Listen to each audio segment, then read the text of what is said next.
சென்னை பனையூரில் உள்ள தமிழக வெற்றிக் கழக அலுவலகத்தில் கட்சி கொடியேற்றும் நடவடிக்கைகள் தீவிரமாக நடைபெற்று வருகிறது. அண்மை செய்தியாக நாம் பார்த்துக் கொண்டிருக்கிறோம்.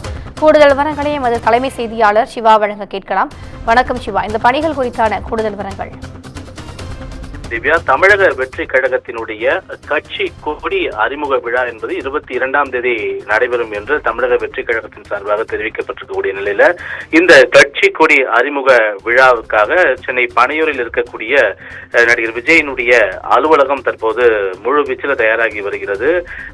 இந்த அலுவலகத்தை சுற்றி இருக்கக்கூடிய சுற்றுச்சுவருக்கு வெள்ளை இருக்கக்கூடிய பணிகள், பந்தல் அமைக்கக்கூடிய பணிகள் உள்ளிட்ட பல்வேறு பணிகள் எல்லாம் தற்போது நடைபெற்று வரக்கூடிய அதே வேளையில இந்த கட்சி கொடியை அறிமுகம் செய்த பிறகு அதனை ஏற்றுவதற்கான கொடிக்கம்பமும் தற்போது தயார் நிலையில இருக்கிறது. அந்த நேரடி காட்சிகளை தான் நாம் தற்போது பார்த்துக் கொண்டிருக்கிறோம். குறிப்பாக நடிகர் விஜயினுடைய அரசியல் பயணம் என்பது கடந்த சில மாதங்களுக்கு முன்பு நாடாளுமன்ற தேர்தலுக்கு முன்பாகவே அறிவிக்கப்பட்டது. 2026ஆம் ஆண்டு சட்டமன்ற தேர்தல் முதல் கட்சி பணிகள் முழுமையாக இருக்கும். இந்த 2026 சட்டமன்ற தேர்தலில் நேரடியாக தமிழக வெற்றி கழகம் களமிறங்கக்கூடிய வகையிலான பணிகள் இருக்கும் என்று ஏற்கனவே நடிகர் விஜய் தெரிவித்தது என்ற அடிப்படையில தொடர்ந்து பல்வேறு கட்சி பணிகளை அவர் மேற்கொண்டு வருகிறார். தற்போது இந்த கட்சியினுடைய கொடி அறிமுக விழா அடுத்த சில நாட்கள்ல நடைபெற இருக்கக்கூடிய நிலையில மிகப்பெரிய அளவிலான ஒரு மாநாடும் ஏற்பாடு செய்வதற்கான பணிகளும் முழுவீச்சில் நடைபெற்று வருகிறது. ஏற்கனவே தெரிவித்ததற்கு போல விக்கிரவாண்டியில் ஒரு மிகப்பெரிய மாநாடு நடத்துவதற்கான இடம் தேர்வு செய்யப்பட்டிருப்பதாக தகவல்கள் வெளியாகி இருக்கின்றது.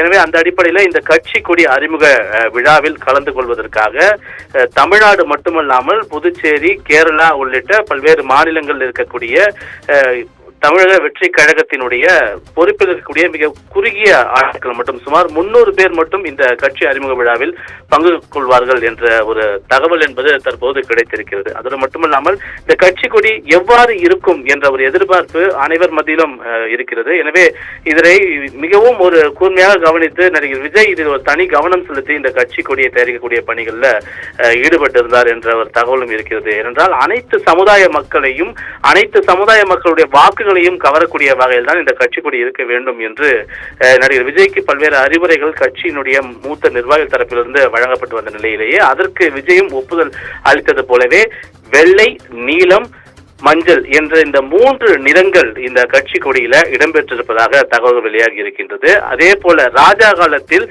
போருக்கு சென்றவர்கள் வெற்றியுடன் திரும்பும் போது அவர்களுக்கு வாகை மலர் வழங்கி அவர்களை வரவேற்பது ஒரு மரபாக இருந்தது. எனவே வெற்றிக்கு அடையாளமாக கருதப்படக்கூடிய அந்த வாகை மலர் இந்த கட்சி கொடியினுடைய நடுவில் இருக்கும் என்ற ஒரு எதிர்பார்ப்பும், அதே போல அந்த வாகை மலருக்கு நடுவில் நடிகர் விஜயினுடைய உருவம் பொறித்த படம் இருக்கும் என்ற ஒரு தகவல் தான் தற்போதைய தகவலாக இருக்கிறது. எனவே இந்த கட்சி கொடி அறிமுக விழா என்பது 22ஆம் தேதி சென்னை பனையூரில் இருக்கக்கூடிய தமிழக வெற்றி கழகத்தினுடைய அலுவலகத்தில் நடைபெறும் என்ற ஒரு தகவல் இருக்கக்கூடிய நிலையில இதற்கான ஏற்பாடுகள் என்பது மிகவும் மும்முரமாக நடைபெற்று வருகிறது.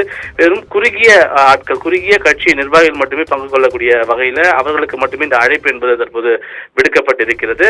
எனவே நாம் தெரிவித்தது போல இந்த 3 நிறங்களில் வாகை மலர் மற்றும் விஜயனுடைய உருவப்படம் பொறித்த இந்த கட்சி கொடி 22ஆம் தேதி அன்று பரவலாக பனையூரில் இருக்கக்கூடிய அலுவலகத்தில் மட்டுமல்லாமல் தமிழகம், புதுச்சேரி, கேரளா உள்ளிட்ட பல்வேறு பகுதிகளில் ஏற்றுவதற்கான பணிகளும் தயார் நிலையில் வைக்க ஒரு வாய்மொழி உத்தரவு என்பது தமிழக வெற்றி கழகத்தினுடைய மூத்த நிர்வாகிகள் மூலமாக வழங்கப்பட்டிருப்பதாக தகவல்கள் வெளியாகி இருக்கின்றன. திவ்யா,